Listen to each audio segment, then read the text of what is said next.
What can I say about Chopper? He's grumpy. He's a little rickety astromech made up of a bunch of different spare parts because our rebels can't even afford the nicer new parts. He likes to do things the way that he wants, not necessarily the way the crew wants or as fast as the crew would like, but he gets the job done. He's incredibly loyal. The easiest way to sum up Chopper that we took to on the writing team is if R2's your favorite dog, Chopper's a cat.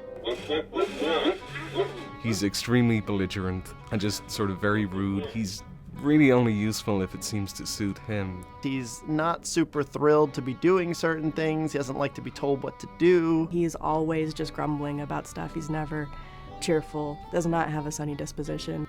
I think the biggest difference between Chopper and R2 is that R2 actually cares whether or not you like him, whereas Chopper doesn't care at all. Half the time he doesn't even do what he's asked to do, he just decides to go off and do something else.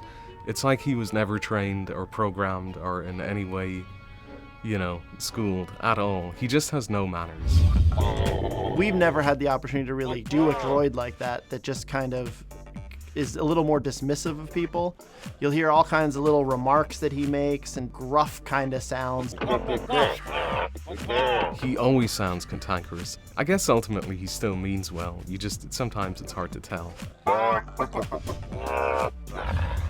One of the things that's always challenging about designing anything for Star Wars is have it be somehow fresh and new. In the case of Chopper, fresh and new actually meant even more old and beat up than the stuff we saw in episode 4. So we very consciously went all the way back to the original Ralph and Quarry concepts for R2. We looked at the head arm articulation thing from way back and knew that was something we wanted to include. He's built from all these different parts. There's not one part of him that is original. That's part of his strength, is that he's so old that he now does things in a way that's almost simpler and more effective than the newfangled ones are. I think people are going to enjoy Chopper mainly because he keeps saving the day and people sort of forget the huge mess that he made earlier.